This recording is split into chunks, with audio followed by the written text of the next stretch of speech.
नमस्कार। India debate में आप सबका स्वागत है। मैं हूं आशुतोष पाठक। एक बार फिर आपसे लाइव जुड़ा हूं मित्रों। एसएसआर वॉरियर, मैं आपको सैल्यूट करना चाहता हूं और आपके हर प्रयास को, मुझे ऐसा लगता है कि देश का एक एक नागरिक आपको सैल्यूट करेगा, आपकी इज्जत अफजाई करेगा और जब तक ये दुनिया रहेगी, आप लोगों का काम स्वर्णाक्षरों में लिखा जाएगा। अद्भुत काम किया है एसएसआर वॉरियर ने। मैं इसके पहले की लाइव में हमारे साथ एक और विशेष मेहमान जुड़ रहे हैं, मैं उन्हें एक बार जोड़ लेता हूं। डॉक्टर अरविंद कुशवाहा, बहुत बहुत स्वागत है डॉक्टर साहब आपका। नमस्कार। और आज मुझे मालूम है कि आज पोस्टमार्टम रिपोर्ट पे आपके जो वर्णन होंगे वो पूरा देश देखेगा, लेकिन आज मैं देश को कुछ और बात भी दिखाना चाह रहा हूं। मित्रों, कल से एक विशियस कैंपेन शुरू हुआ है।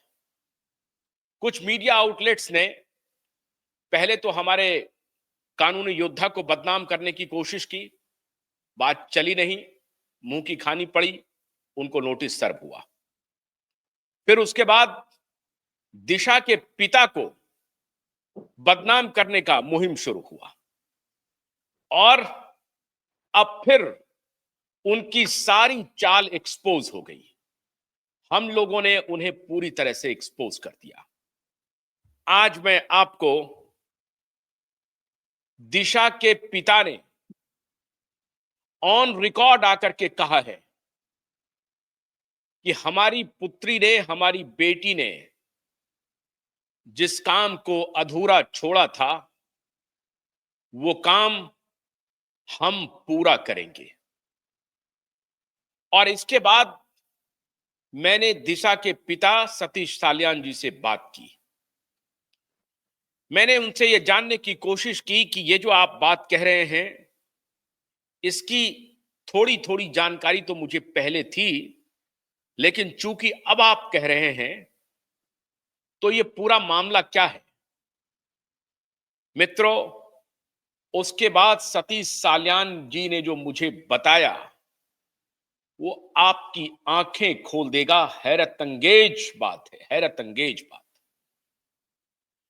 दिशा एक विशेष अभियान में थी और एसएसआर वॉरियर के बहुत सारे लोग जो एसएसआर के साथ मिल करके एक बहुत बड़ा एक्सपोजे करने वाले थे। डॉक्टर साहब, ये आपके लिए बेहद महत्वपूर्ण जानकारी मैं दे रहा हूं और देश के सामने भी रख रहा हूं। एक बेहद बड़ा एक्सपोजे एसएसआर, उनके टीम के लोग और उसमें संभवतः दिशा भी शामिल थी। वो एक बहुत बड़ा स्टिंग, बहुत बड़ा एक्सपोजे प्रेस कॉन्फ्रेंस के माध्यम से पूरी दुनिया के सामने रखना चाहते थे, जिसमें बॉलीवुड का काला सच, ड्रग माफिया का काला सच, चाइल्ड ट्रैफिकिंग करने वाले का काला सच सामने लाने वाले थे। और ये सब बात इन माफियाओं को पता चल गई और उन्होंने आखिर में दिशा नहीं, सुशांत नहीं, एक एक करके 15 लोगों को मौत की नींद सुला दिया। आज मैं आपके सामने एक वीडियो प्ले कर रहा हूं जिसकी पुष्टि क्यूबाइब नेटवर्क उस तरह से तो नहीं करती है, क्योंकि यह वीडियो शूट मैंने नहीं किया है, लेकिन इस वीडियो में एक प्रेस कॉन्फ्रेंस है और वहां पर एक सैटेलाइट चैनल के पत्रकार भी मौजूद है। इसीलिए इस वीडियो को अपुष्ट भी नहीं कहा जा सकता है। ये 29 मिनट का वीडियो है, लेकिन मैं आपको इसका थोड़ा सा अंश आपको दिखाना चाहता हूं कि ये वीडियो है क्या। पहले आप इस वीडियो को देखिए। मुझे मालूम है कि हमारे जो एसएसआर वॉरियर हैं, उन्होंने इस वीडियो को पहले भी देखा होगा, लेकिन आज मैं पूरे देश के सामने इस वीडियो को रख रहा हूं, जिससे देशवासियों की आंखें खुलेंगी और ऐसी खुलेंगी कि मिड डे जैसे अखबार के ऊपर एक ऐसा तमाचा होगा जो शायद वो जिंदगी भर वो गलती नहीं करेंगे जो उन्होंने कल किया है। उसके ऊपर भी आऊंगा, लेकिन सबसे पहले मैं आपको वो वीडियो दिखाना चाहता हूं। वीडियो प्ले कीजिए। इसको पहले आप वेटेड बनाइए, जो सामने है ना, इसको भारी भारी हो गया। ध्यान से ये भारी और नीचे फोन कर या फिर उनके फ्रेंड है, उनको पता है कि टीम एसएसआर क्या है। टीम एसएसआर एक ऐसे टीम बनी थी जो सुशांत मिलकर उनके साथ काम करने वाले थे, उनके साथ अपने ड्रीम प्रोजेक्ट पे काम कर रहे थे बहुत लोगों के साथ। उनको बहुत सारी जानकारियां पता थी और एक एक करके सभी लोगों को मार दिया गया। ये बहुत बड़ा बात है। तो मैं आज उन सभी के बारे में आपसे अपनी जानकारियों को साझा करूंगा। मैं सबके फ़ोटोज़ भी दिखाऊंगा। हालांकि इसके अलावा भी बहुत सारे लोग अपनी अपनी बातों को रख रहे हैं। मैं हर किसी के बातों से सहमति या असहमति नहीं दिखा सकता, लेकिन मैं बस अपनी रिपोर्ट को यहाँ पेश कर सकता हूँ कि मैंने जो आपकी टीम ने क्या जांच की, क्या पता चला, आपके पास क्या इन्फॉर्मेशंस हैं? हमारी टीम ने जो पता किया है वो सबसे पहले ये जो हत्या हुई है,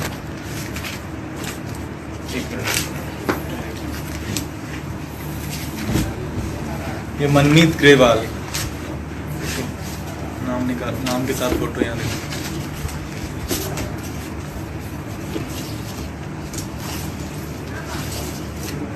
सिख पंजाब में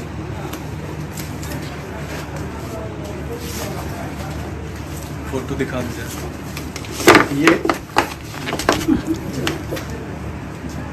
ये मनमीत ग्रेवाल, इनकी हत्या के बारे में बताया जा रहा है। ये रहने वाले पंजाब के थे और मुंबई में रह रहे थे, मुंबई में, और प्रोफेशन इनका एक्टर है और 32 वर्ष की इनकी उम्र है।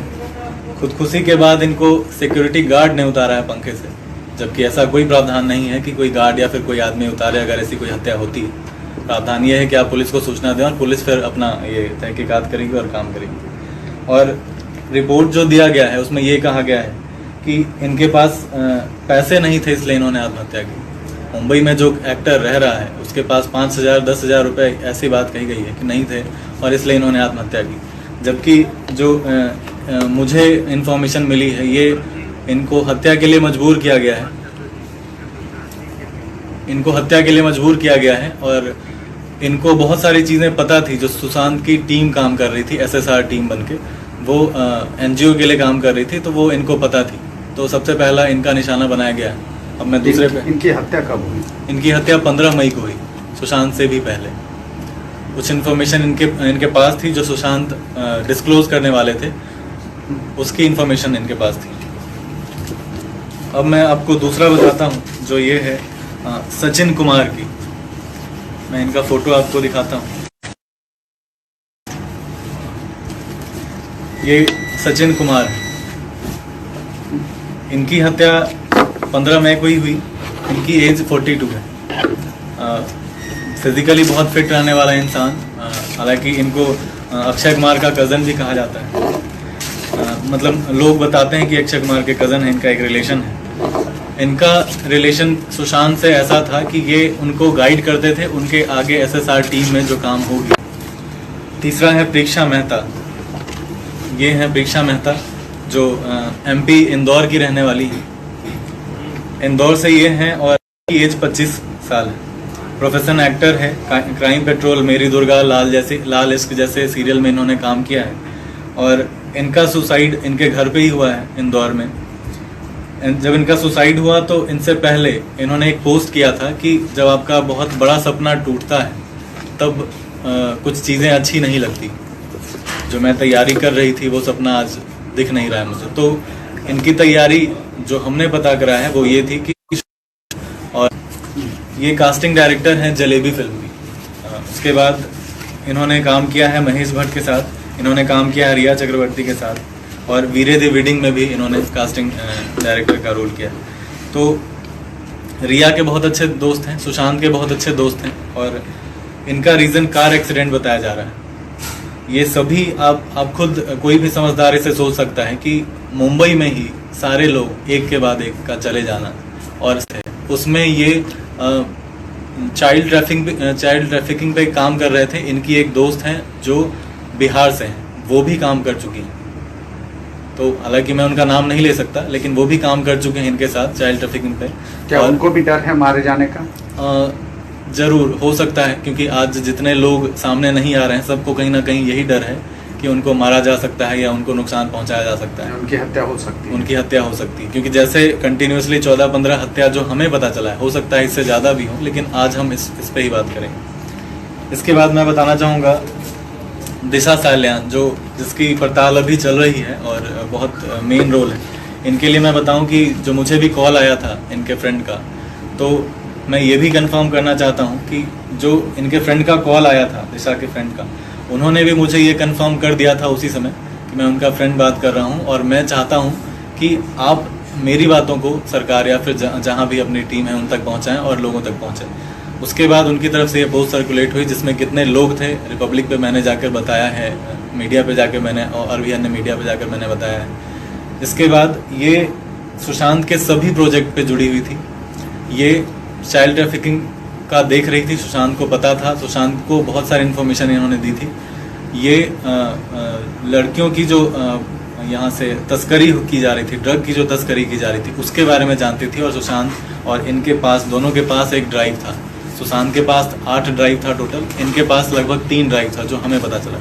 वो तीनों ड्राइव इनके पास से गायब है। उनमें सारा रिपोर्ट था कि कैसे लड़कियों की ड्रग्स की तस्करी की जा रही है और कैसे लोगों को इतने बुरे दलदल में धकेला जा रहा है। क्या ये लड़कियां कहाँ ट्रैफिकिंग की जा रही थी? ये लड़कियां दुबई ट्रैफिकिंग की जा रही थी, दुबई के लिए भेजी जा रही थी। इसके लिए क्या आपके पास कोई प्रमाण वगैरह कुछ है? इसके लिए जिस लड़की को भेजा जा रहा था, उस लड़की की फ्रेंड ने मुझे ये सूचना दी है। ये बहुत बड़ी बात मैं कह रहा हूँ आपसे। उसकी फ्रेंड ने मुझे सूचना दी है और बहुत अच्छे से सूचना दी है डिटेल में, लेकिन मैं चाहूँगा कि उसका नाम तब मैं बताऊँ या फिर इन्वेस्टिगेशन टीम को भी तब बताऊँ जब उनकी सुरक्षा मुहैया कराई जाए, क्योंकि मैं भी नहीं चाहूँगा कि किसी पे ऐसी आँच आए दोबारा। तो उनकी दोस्त ने जो मुझे बताया है, जो सबसे करीब रही थी, मैं उनका भी अभी फ़ोटो मैं आपको दिखाने वाला हूँ। स्मिथ लीजा करके एक लड़की हैं जो 19 साल की है। दिशा और इनके साथ इनको दुबई के लिए भेजा जा रहा था, और दिशा की जब हत्या हुई है तो इनकी ब्रूटली रेप हुई है पहले, फिर इनको न्यूड वे में ले जाया गया है गाड़ी से इनके घर मलाड पे, और मलाड फिर जाकर इनको फेंका गया। ये दिशा साल्यान का मैंने बताया। इसके अलावा जो हमारे पास स्मिथ लीजा करके एक लड़की है,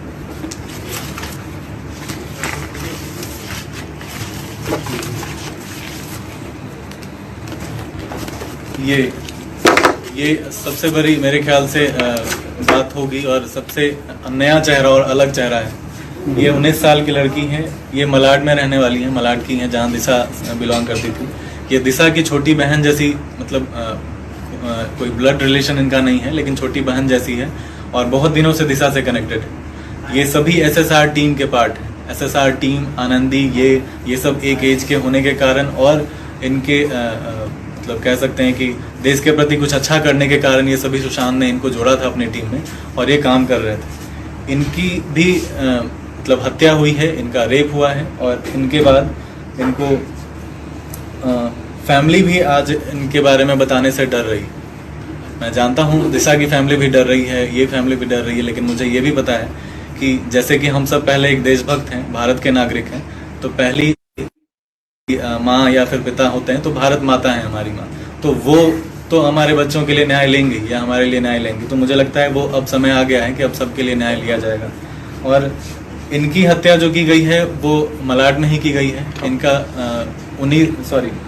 11 जून को इनकी हत्या की गई है। दिशा के बाद, दिशा की जब हत्या होती है, सुशांत को पता चल जाता है कि दिशा की हत्या हुई है। इन्होंने सुशांत से कांटेक्ट किया था कि सर जो भी हो रहा है बहुत बुरा है, दिशा दीदी की हत्या हो गई है और ये बहुत इनकी सूचना दी है, उनको सिक्योर किया जाए पहले, तब फिर मैं कोशिश करूंगा इनकी सूचना दी।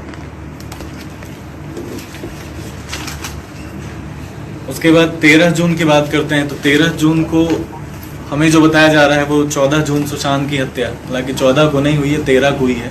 हमने एक रिपोर्ट में बताया था कि सुशांत और आनंदी ये दोनों एक जगह ही मौजूद थे जब इनकी हत्या हुई। आनंदी सुशांत से मिलने गई थी ये सब चीज़ों को लेकर, सभी हत्याओं को लेकर उनसे डिस्कस करने को कि सर हम जो करने वाले थे, हम जो एक्सपोज करने वाले थे लोगों को, लोग हमें मारते चले जा रहे हैं, हमारी संख्या कम होते चले जा रही है, अब हमें क्या करना होगा। इस पर बात करने के लिए वो दोनों एक जगह इकट्ठा हुए थे। इसके साथ एक और लड़की थी जो नेपाल की वीरगंज की है, जिनका नाम माया बताया जाता है। वो छोटी लड़की है 15 साल की। उसका फ़ोटो मैं नहीं दे सकता क्योंकि जहाँ से मुझे पता चला है और ये उनकी तरफ से उनका फ़ोटो डिस्क्लोज करने के लिए मना किया गया है, लेकिन ये 3 हत्या हुई है 13 तारीख की रात में। 13 तारीख की रात में 9 लोग आए थे और इन तीनों को उन्होंने ब्रूटली मारा है। और आनंदी धवन भी आज हमारे बीच नहीं है, कहा भले ही जा रहा है कि वो हमारे बीच है नहीं। यानी दोनों की हत्या एक ही दिन होने की तीनों की हत्या एक वीरगंज की एक लड़की है, छोटी बच्ची 15 साल की, जो एक एनजीओ से जुड़ी हुई थी। मैं उस एनजीओ का नाम नहीं लूँगा। एनजीओ से जुड़ी हुई थी और वो वहाँ पे रह रही थी। नेपाल थोड़ा दूर होने के कारण मुंबई में रहना, और उनका अपना कोई फैमिली वैसा नहीं था, जिसके कारण वो सुशांत उनको देख रहे थे। उनका पूरा लालन पोषण जो है वो सुशांत कर रहे थे। तो ये तीनों की हत्या हुई है और तीनों निकाले गए उस दिन घर से। भले ही हमें एक दिख रहे हैं कि 14 को सुशांत निकाले गए। ये सभी SSR टीम के पार्ट थे। इसके बाद मैं आऊँगा स्टीव पिंटो पे, जो 15 जुलाई को ये दिशा के बारे में, ये दिशा के फ्रेंड हैं, ये दिशा के बारे में बहुत सारी जानकारियां दे रहे थे लोगों को। जानकारियां देने के दरमियान इनको एक कार एक्सीडेंट में मारा गया, जो सूचना मुंबई पुलिस या फिर जो भी दे रही है। मैं आज किसी पर ब्लेम लगाने नहीं आया हूँ कि आपने गलत किया है या किसी ने गलत किया है, लेकिन जिसने भी किया है वो इनकी हत्या कर दी गई है। ये सभी SSR टीम के पार्ट थे। दिशा के दोस्त होने के कारण सुशांत से कनेक्ट हुए थे। ये सुशांत के ड्रीम प्रोजेक्ट पे ये बच्चों को एजुकेशन देने के लिए काम करने वाले थे, स्टीव पिंटो, लेकिन इनकी भी हत्या कर दी गई और आज हमारे बीच ये भी नहीं। इसके बाद मैं बताऊंगा समीर बांगरा, जो आज हम फौजी गेम हमने सुना था, शायद किसी बड़े एक्टर ने लॉन्च किया था इस गेम को, और इसके साथ जो काम कर रहे थे एक विशाल नाम के युवक जो थे, वो दोनों मिलकर फौजी गेम पर काम कर रहे थे। ये पूरा माइंड जो था ये सुशांत का था कि हम फौजी गेम, हालांकि उनका नाम कुछ और था, इस गेम को बनाएंगे और इसको इंडिया में क्रिएट करेंगे, लॉन्च करेंगे। इनके गेम को प्रोजेक्ट फाइनल कर देने के बाद सुशांत को ड्राइव इन्होंने दे दिया और सुशांत के ड्राइव में ही उनकी गेम की सारी डिटेल्स रह गई। इसके बाद इनकी हत्या 14 जून को कर दी गई। ये 13 जून के बाद, जिस दिन सुशांत की हत्या बताई जाती है, उसी दिन इनकी हत्या कर दी गई। और ये भी सुशांत के टीम से कनेक्टेड थे, क्योंकि ये गेम पे काम कर रहे थे। इनका इनकी हत्या कैसे हुई? इनकी हत्या कार एक्सीडेंट में हुई। ये 3 चीजें बस सामने निकल कर आई, सुसाइड, कार एक्सीडेंट और अमेंडमेंट टू सुसाइड। ये 3 ही एंगल है ये पूरे हत्याओं में। और ये सभी सुशांत के करीबी। इनका पोस्टमार्टम भी कूपर हॉस्पिटल में हुआ, इनका पोस्टमार्टम। और मैं बता दूं, आज मैं जितनी हत्याओं की बात कर रहा हूं उसका 70% जितनी हत्या हैं सभी का पोस्टमार्टम कूपर हॉस्पिटल में हुआ। तो ये कूपर हॉस्पिटल से भी पता करने की जरूरत है कि जिनकी पोस्टमार्टम की गई उनकी कैसी की गई और क्या रिपोर्ट आज सामने आएगा। ठीक है, मैं अगला नाम लेना चाहूँगा। अनुपमा पाठक हैं हमारे, जो बिहार की रहने वाली हैं, और इनका ये पूर्णिया से बिलोंग करती हैं, वहीं से जहाँ से सुशांत बिलोंग करते थे। पूर्णिया की होने के कारण सुशांत और इनकी नज़दीकियाँ बढ़ी थी। ये इन्हें दी मतलब बहन कहते बुलाते थे। और इनकी हत्या की गई है 2 अगस्त को। ये बिलोंग करती थी बिहार के पूर्णिया से। प्रोफेशन इनका एक्टर और मॉडल था। ये मुंबई में रहती थी और सुशांत के ड्रीम प्रोजेक्ट पे ये काम कर रही थी। वजह बताया गया है कि इनके पास 8,000 रुपये नहीं थे रेंट देने के लिए मुंबई में। अब ये सोचने वाली बात है, ऐसे कितने वजह बताए जाएंगे जो 5,000 और 8,000 नहीं है, और सभी इसी वजह से और इसी 2 महीने के अंदर में हत्या कर रहे हैं, आत्महत्या कर रहे हैं लोग। सुशांत के पीछे भी वजह बताई गई थी कि वो फ्रस्ट्रेट था और उसके पास पैसे नहीं थे और उसे फिल्में नहीं मिल रही थी, जिसकी वजह से उन्होंने आत्महत्या की। तो ये सारा तमाम मामला जो है ये उनसे ही कनेक्ट जितने एक्टर और मॉडल हैं उन सब के बारे में आज यही बताया जा रहा है कि इनके पास पैसे नहीं थे, क्योंकि लोगों को लगता है कि अगर ये बताया जाएगा तो शायद ऐसे कई सारे लोग हैं जिनकी हत्या पहले कर दी गई है फिल्म नहीं मिलने के नाम पर, और उनको सुसाइड करार दे दिया गया। तो आज भी उसी एंगल पे लाने की बात इनकी प्लानिंग थी, लेकिन अब ऐसा नहीं होगा। अब ये सभी हत्याएं सामने आएंगी और मुझे पूरा उम्मीद है कि सीबीआई भी इस पर काम करेगी। हमारे पास एक और नाम है जो मैं बताना चाहूँगा, जो है समीर शर्मा का। इनका वीडियो भी वायरल हुआ था जब ये सुसाइड कर रहे थे। उन्होंने अपना एक वीडियो डाला था और बहुत प्रेशर में थे ये। इनके वहाँ जाकर, इनके यहाँ और अनुपमा पाठक जी के यहाँ, दोनों के यहाँ जाकर इनकी हत्या करवाई गई। मतलब सामने लोग खड़े हैं और इनको हत्या करने पे मजबूर किया गया है, वरना बहुत सारी चीज़ें दिखा देने, कर देने और इनको जो धमकियाँ दी गई, इनके कारण इनको मजबूर किया गया आत्महत्या करने के लिए। और मैं बताना चाहूँगा कि ये दिल्ली के रहने वाले थे। इनकी एज 42 थी। प्रोफेशन इसका एक्टर था। मुंबई में रहते थे। ये कहानी घर की में काम कर चुके हैं, जो एकता कपूर जिनको डायरेक्ट करती हैं। एक और मैंने बताया था नाम, जो एकता कपूर के शो में काम कर चुके हैं, वो भी हैं। सुसाइड इनका हैंगिंग से हुआ था, पंखे में ये लटक रहे थे। और एक बहुत अच्छे एडवाइज़र थे, चूँकि ये सीनियर थे सुशांत से, और एकता कपूर के सीरियल में सुशांत भी काम कर चुके थे और ये भी काम कर चुके थे, स्टार प्लस के सीरियल में काम कर चुके थे। तो इनके साथ सुशांत की करीब महीनों से बहुत अच्छी डिस्कशन हो रही थी इन सभी को एक्सपोज करने के लिए, क्योंकि कुछ इंडस्ट्री में लोग आने के बाद बुरी तरह चले जाते हैं, लेकिन हर लोग नहीं जाते। जो लोग नहीं जाते उनकी एक टीम। आपने कहा एक्सपोज करने के लिए, तो क्या एक्सपोज करने के लिए वो ये एक्सपोज ये करने वाले थे कि जो लीजा का नाम मैंने बताया, दिशा का नाम मैंने बताया, ये सभी की जो ट्रैफिकिंग की जा रही थी, पहली चीज़। दूसरी की ड्रग का जो मामला है वो सुशांत बताने वाले थे कि ड्रग में पूरी बॉलीवुड की लगभग बहुत सारी टीम इन्वॉल्व है। चाइल्ड ट्रैफिकिंग और लड़कियों की तस्करी में बहुत सारे लोग इन्वॉल्व हैं। ये सभी को ड्राइव में डालकर रखा गया है। मैं आज भी दावे के साथ कह सकता हूँ कि सुशांत के पास जो ड्राइव थे, जो हटाया गया है, उन सभी ड्राइव में इन सब की जानकारी है।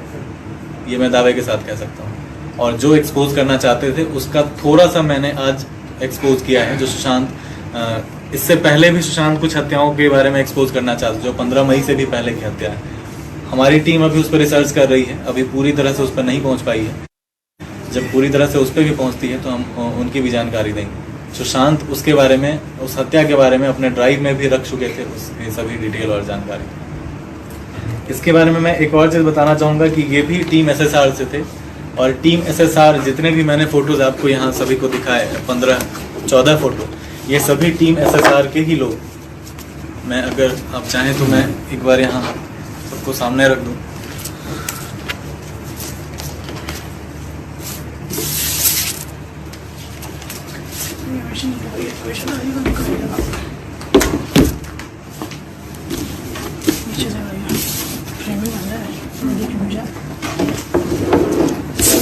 इसको हटा देते हैं सही बात।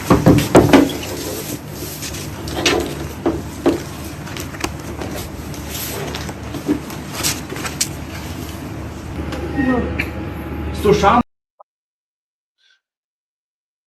डॉक्टर कुशवाहा, देखा ये एक्सपोजे? ये SSR वॉरियर कुछ तो देखे होंगे, लेकिन संभवतः देश के बहुत सारे लोग जो हैं वो इस एक्सपोजे के बाद शायद अब उनकी समझ में आ रहा होगा। बहुत सारे लोग लिख रहे हैं कि आनंदी धवन, जिनका जिक्र किया गया है कि शी इज नॉट अलाइव, कुछ लोग लिख रहे हैं कि she is alive and she is active on LinkedIn. हो सकता है। सवाल यह है कि आज जिन हत्याओं का जिक्र यहां पर किया गया है, उन हत्याओं की जांच कौन करेगा? किसको करना चाहिए?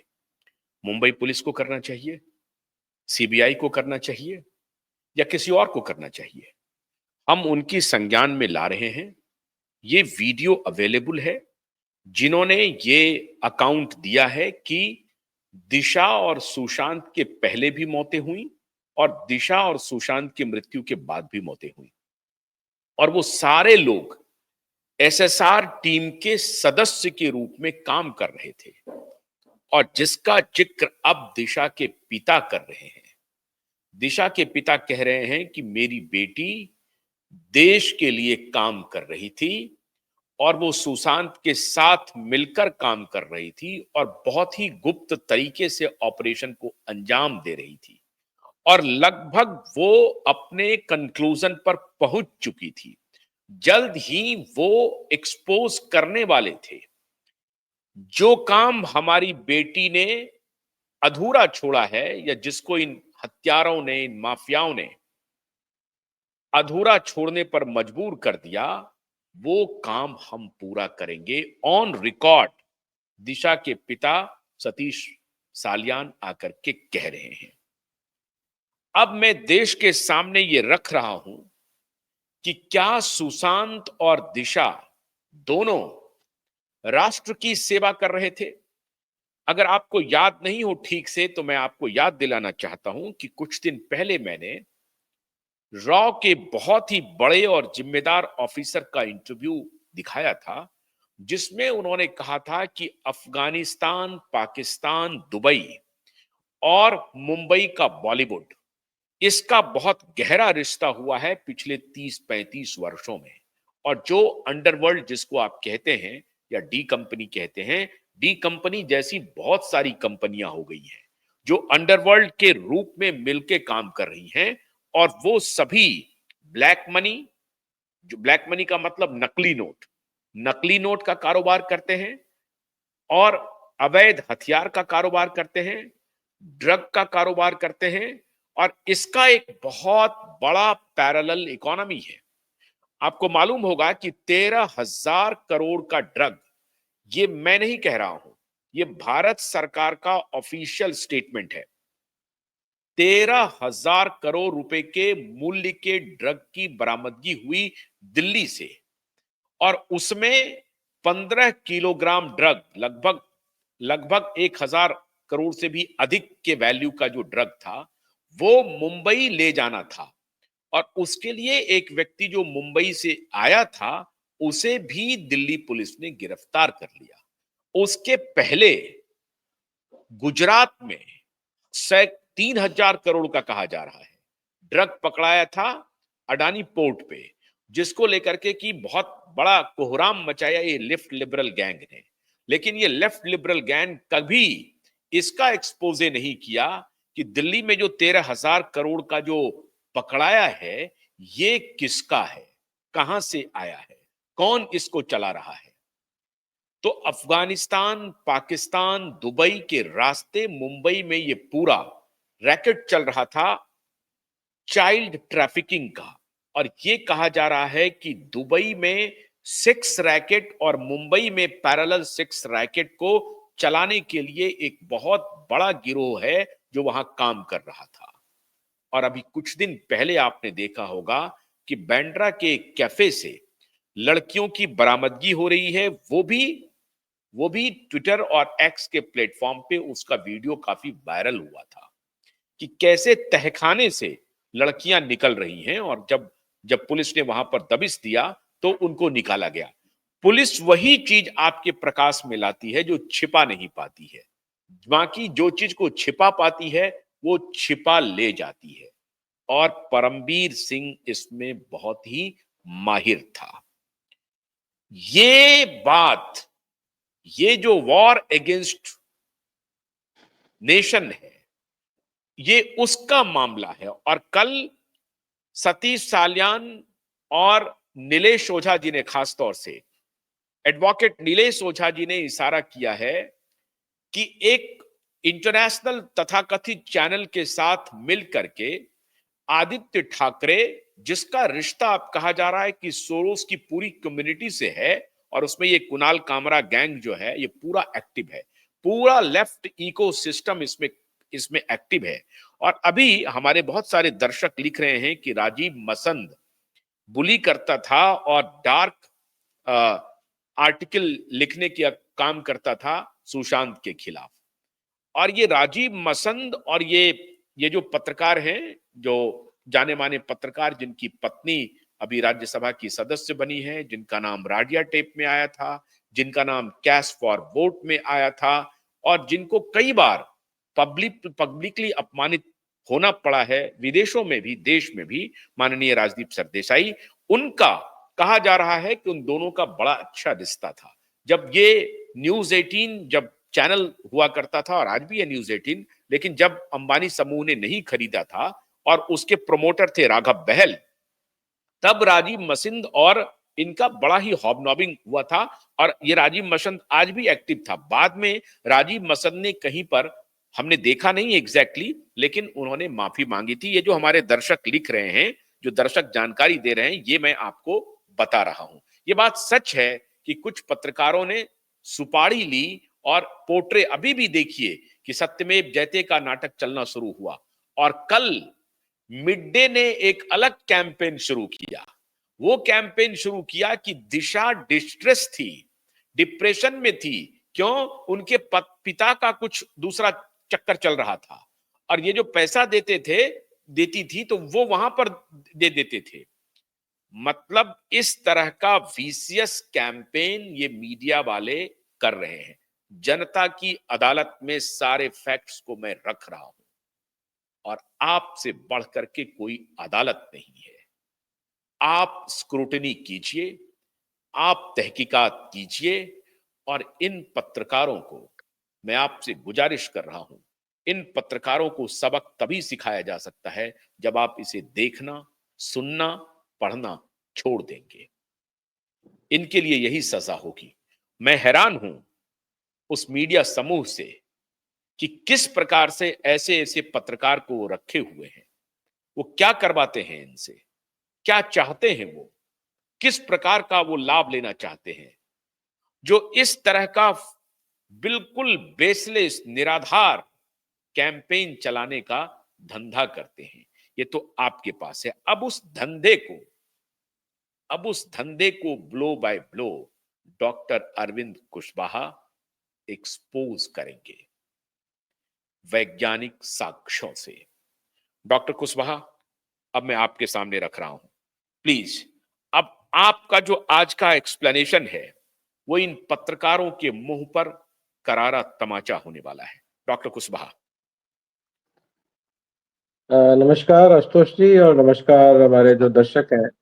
हम लोग आज जो मुख्य बात करेंगे वो इस जी पोस्टमार्टम रिपोर्ट जो दिशा सालियान के ऊपर बनाई गई थी उसके बारे में बात करेंगे आज कि जी आखिर उसके अंदर क्या लिखा है और क्या एक्सपेक्टेड होता है ऐसे केसेस में, उसमें क्या वेरिएशंस है उसके बारे में बात करेंगे और जो इसके बारे में जो एक साइंटिफिक जो व्यू पॉइंट है वो हम लोग रखने की कोशिश करेंगे। तो राइट। पोस्टमार्टम एग्जामिनेशन कभी भी किया जाता है तो 2 हालात में किया जाता है। पहली बात तो ये जानने के लिए आखिर जो मौत हुई वो किस कारण से हुई?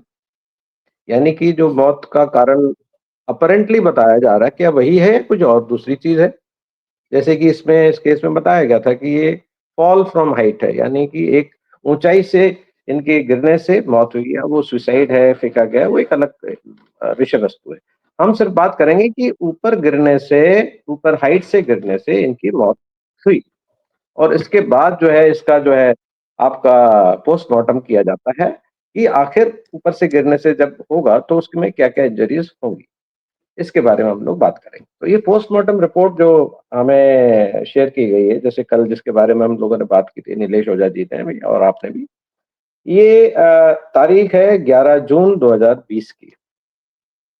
और ये सब जो वाक़ये हैं आपको याद होगा शायद ये कोरोना के उस टाइम की जो चीज़ें हैं, जब सारी चीज़ें बंद थी, लॉकडाउन्स थे और ये सब चीज़ें चल रही थी, शायद इन सब चीज़ों के दौरान ये सब चीज़ें घटित हो रही थी। एक बहुत ही कष्ट वाली बात है कि सारी दुनिया कोरोना से लड़ रही थी और ये शायद किसी और चीज़ों से लड़ रहे थे, तो एक बहुत दुर्भाग्यपूर्ण चीज़ है। अब आ जाते हैं कि 11 तारीख को इसका पोस्टमार्टम एग्ज़ामिनेशन शुरू किया गया 4:30 बजे और 5:30 बजे शाम को इसका पोस्टमार्टम जो है खत्म हो गया था। यानी 1 घंटे के अंदर ये पोस्टमार्टम कंप्लीट कर लिया गया।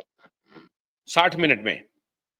60 मिनट में जो मतलब थोड़ा-सा मुझे कम लग रहा है क्योंकि शायद जो भी अगर डिटेल्ड इंजरीज़ अगर आप करना चाहेंगे, क्योंकि पोस्टमार्टम एग्ज़ामिनेशन का टाइम शुरू होना चाहिए जब आप बॉडी को पहली बार देखते हैं।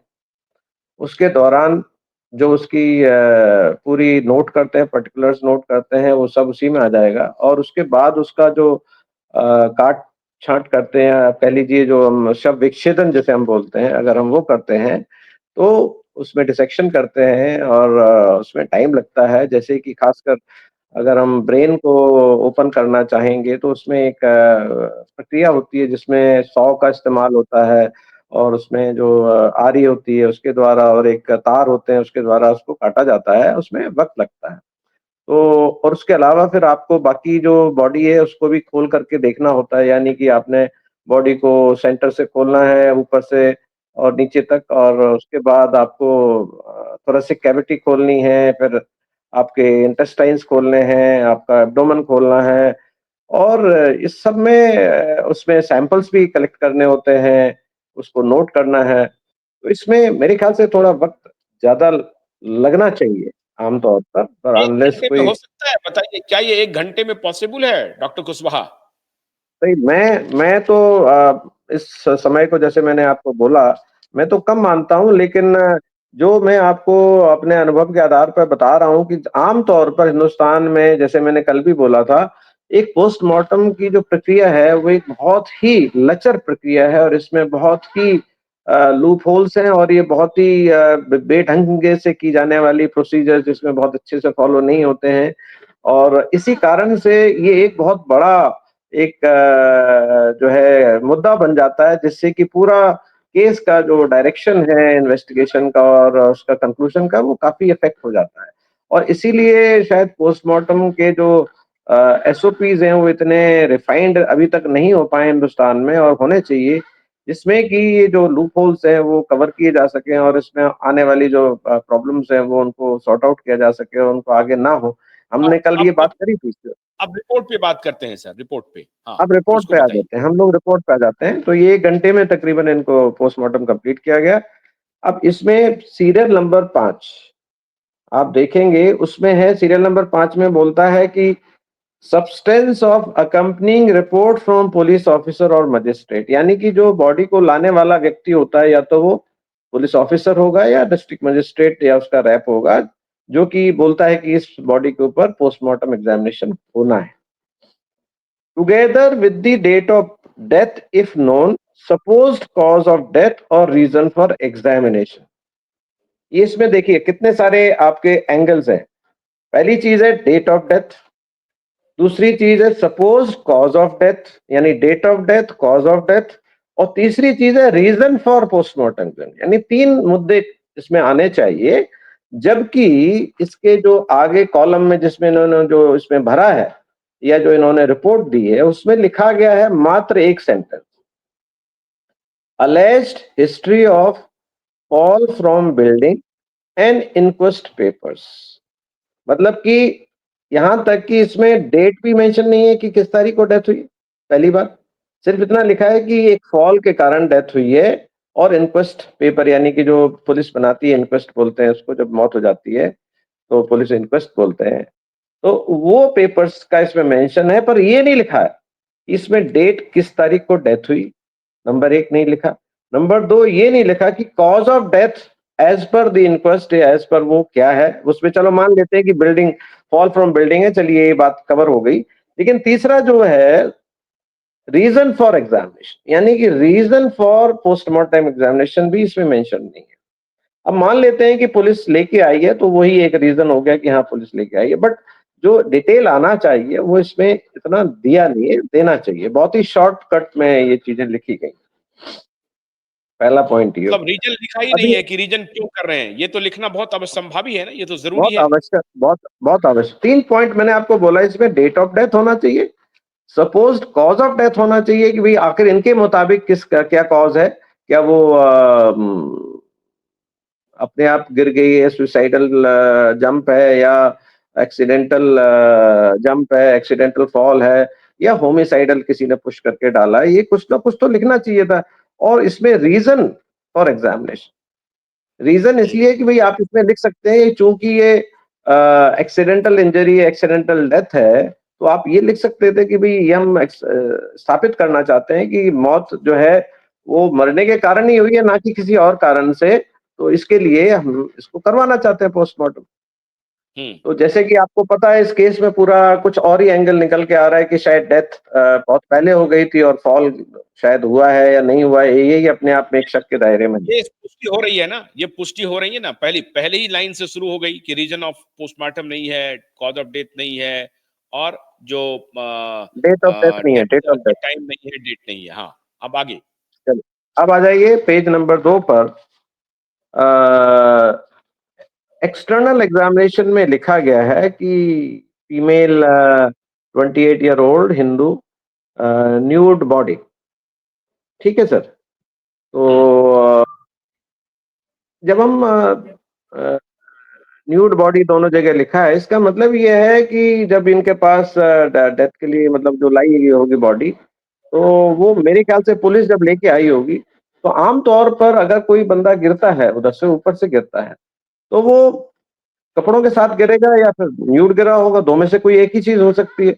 अगर हम ये मानते हैं कि कपड़ों के साथ गिरा है, तो कपड़ों के साथ ही आना चाहिए था उसे, इस पोस्टमार्टम एग्जामिनेशन के लिए पुलिस को लाना चाहिए। तो ये मान सकते हैं कि 4 दिन बाद चूंकि पोस्टमार्टम हुआ है या 3 दिन बाद हुआ है, तो बॉडी प्रिजर्व की गई होगी किसी हॉस्पिटल में या किसी रेफ्रिजरेटर में, कहीं ना कहीं रखा गया होगा इसको। तो अगर रखा भी गया होगा तो ये शायद मेरे ख्याल से इन्होंने जो इसके कपड़े वगैरह जो रहे होंगे शुरुआत में, जब भी कभी होगा, तो वो उन्होंने पुलिस में उनको एक अलग उसका एक बनाते हैं, मतलब एविडेंस के तौर पर उसको रखा जाता है अलग से, और वो रखा गया होगा। तो वो इसमें चूंकि था नहीं, तो हम न्यूड बॉडी मान के चल रहे हैं कि भाई चूंकि ये सब उन्होंने पहले से ही इकट्ठा करके अपना एक सबूतों के तौर पर एक पेश करना होता है, शायद इसलिए वो पूरे कपड़े अपड़े, क्योंकि ये 4 दिन का गैप भी है। अगर इमीडिएटली लाया गया होता तो शायद ये कपड़े रहे होते, तो कपड़ों के ऊपर हम ज्यादा कमेंट नहीं कर सकते क्योंकि बॉडी वॉज न्यूड।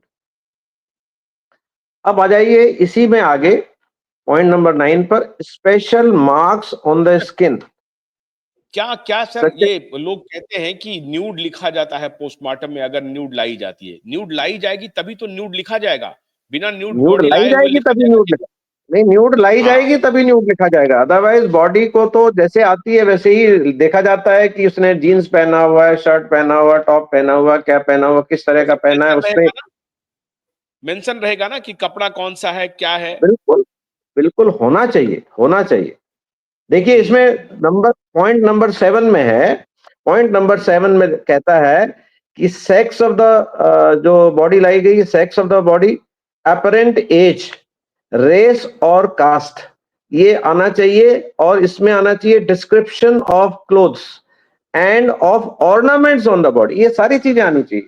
अगर बॉडी में ये चीजें होती तो वो सारी लिखी जाती हैं कि भाई ये पहना हुआ था उसने, नाक का नथनी पहना हुआ है, उससे क्या होता है कि नाक की नथनी हुई है या मान लीजिए सिंदूर लगा हुआ है, इससे ये साबित होता है कि आदमी फीमेल है, वो मैरिड है, या वो सब चीजें इससे साबित होती हैं। तो इस तरह से हम अंदाजा लगाते हैं एक तरह का, वो इसके लिए ये बहुत जरूरी हो जाते हैं ये चीजें, इस तो उस पे कॉलम में कुछ भी लिखा हुआ नहीं है, ऑर्नामेंट इसमें सिर्फ है, कपड़ा है, क्लोथ्स है, नहीं, कुछ नहीं है नहीं, लिखा हुआ। कपड़ों के ऑर्नामेंट के बारे में कुछ भी नहीं लिखा है, क्योंकि उसमें बॉडी में न्यूड बॉडी वर्ड यूज किया गया है। न्यूड बॉडी यानी उन्होंने कि ना डिक्लेयर उसमें कोई, की।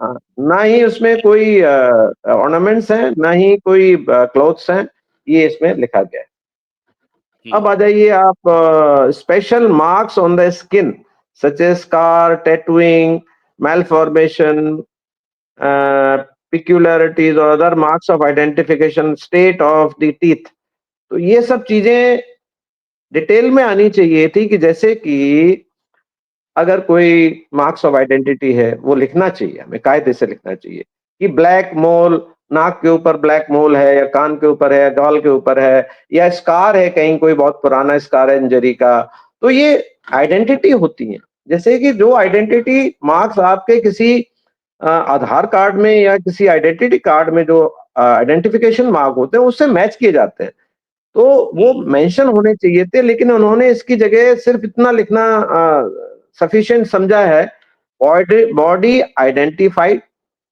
अब आइडेंटिफाइड, टोकन चेक, बस इतना वर्ड आया है, body identified and token check. Body identified by whom, किसने बॉडी आइडेंटिफाई की, किस आधार पर आइडेंटिफाई की, ऐसा कुछ इसमें मेंशन नहीं है। तो ये मतलब चीजें कि चेहरे का जो आइडेंटिफिकेशन, जिसमें आपने कहा कि मोल ऑन ये चेक और कुछ नोज भी, और एनीवेयर और एनी जैसे आपका प्रीवियस आपका प्रीवियस आप मान लीजिए आप ये क्लेम करते हैं कि आप आशुतोष पाठक हैं। आशुतोष पाठक के पास कोई एक आइडेंटिटी प्रूफ होगा, आधार कार्ड होगा, पैन कार्ड कुछ तो होगा। आप अगर अपना आधार कार्ड निकाल के देखेंगे या पैन कार्ड निकाल के देखेंगे, उसमें लिखा रहता है आइडेंटिटी मार्क्स एटलीस्ट 2, कई जगह 3 भी मांगते हैं। लेकिन आइडेंटिटी मार्क्स जो होते हैं वो एक इंडिविजुअल के स्पेसिफिक होते हैं, यानी कि वो दूसरे व्यक्ति में नहीं मिल सकते। जैसे कि आपकी बायोमेट्रिक्स एकदम वो यूनिक होती है, हर एक आदमी का बायोमेट्रिक भी यूनिक होता है, उसी तरह आइडेंटिटी मार्क्स भी यूनिक माने जाते हैं। यानी कि मेरे एक जगह का तिल और दूसरा एक आइडेंटिटी मार्क्स वो एग्जैक्टली दूसरे आदमी में मिलना असंभव है। तो ये इसके लिए आइडेंटिटी मार्क्स बहुत इंपॉर्टेंट हो जाते हैं, जो इसमें नहीं मेंशन है। नहीं मेंशन है, ठीक है। इतना आगे लिखा गया है कि body identified and token check. वो अब इनकी क्या भाषा है, इसका क्या मतलब है, मुझे ज्यादा समझ में नहीं आता। हो सकता है इनके यहाँ भाई ये यूज होता हो, बट इसका क्या है, किसने आइडेंटिफाई की बॉडी, ये हमें नहीं पता। या पुलिस ने आइडेंटिफाई करके दी होगी कि भाई ये दिशा सालियान है, तो इनको कायदे से पूछना चाहिए था, या इन्होंने कुछ नहीं तो नोट कर लेना चाहिए था कि ये आइडेंटिटी मार्क्स मिले, और इनका आधार कार्ड लाना चाहिए। आधार कार्ड से आप मैच करना चाहिए था कि भाई ये दोनों चीजें मिल रही हैं कि नहीं मिल रही हैं। और नहीं भी मिल रही हैं तो आपको जो मिल रहा है मार्क्स ऑफ आइडेंटिटी, वो आप मेंशन कर दीजिए कि भाई इस बॉडी का ये है आइडेंटिटी मार्क्स, और ये लिख दीजिए कि भाई ये जो बॉडी का आधार कार्ड या जो भी लाया गया है जिससे ये प्रूव होता है कि ये दिशा सालियान है, वो इससे मैच कर रहा है या नहीं मैच कर रहा है, वो भी मेंशन कर सकते थे अगर आप उसमें कोई वेरिएशन है तो। ठीक है, हाँ, अब तो आगे एक तो ये हो। अब आगे बढ़ते हैं। राइगर बॉटिस ऑब्वियसली क्योंकि 2-3 दिन बाद 3 दिन बाद शायद इसका वो हुआ है, तो प्रेजेंट है, जनरलाइज्ड है, वो सही है।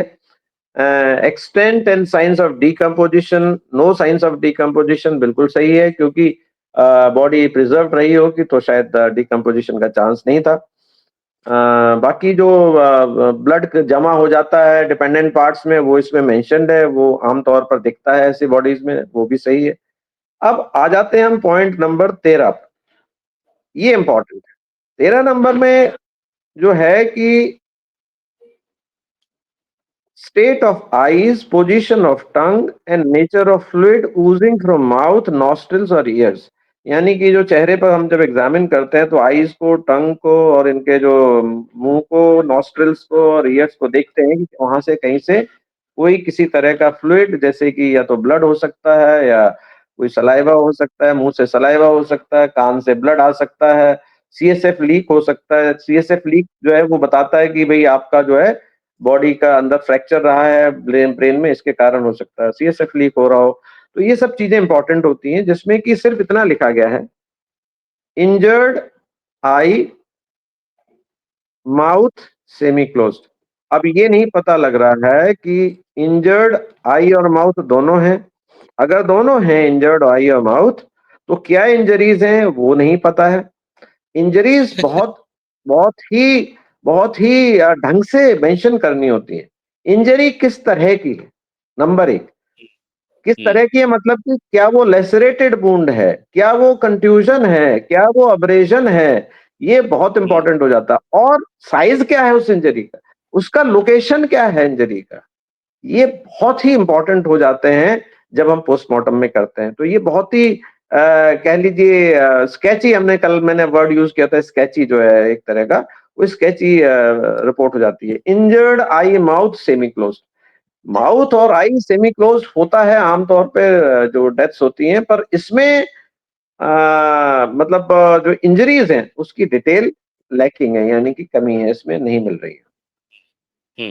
Tongue inside oral cavity, that is fine, मतलब टंग बाहर कई बार निकल जाती है। जब कई लोग फांसी लगा लेते हैं, जब फांसी लगाते हैं तो टंग जो है बाहर प्रोट्रूड कर जाती है बिकॉज ऑफ प्रेशर, एंड उसके ऊपर जो इकट्ठा हो जाता है, ब्लड वगैरह इकट्ठा हो जाता है। तो ये इंपॉर्टेंट हो जाता है जब आप हैंगिंग या नॉन हैंगिंग का हम जब बात करते हैं ना, एंटीमॉर्टम हैंगिंग या पोस्टमार्टम हैंगिंग की ये हम तो जब बात हैंगिंग का करते हैं, दिखा ही नहीं रहा है ना, ये तो दिखा रहा है कि ऊपर ये से कूद हैंगिंग का गई है, है, जिसको तो ये उसको तो कूद एस्टैब्लिश गई है। करना है।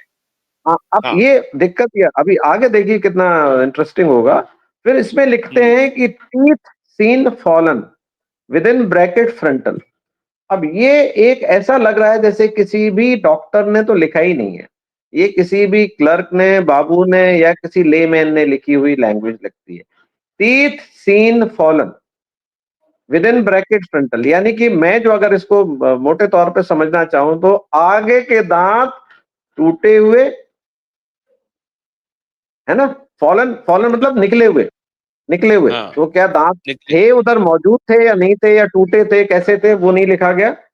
और हाँ, फ्रंटल, फ्रंटल में जो दांत होते हैं वो बहुत सारे होते हैं। क्या आप सिर्फ ये इंसाइजर की बात कर रहे हैं? इंसाइजर की भी बात करते हैं।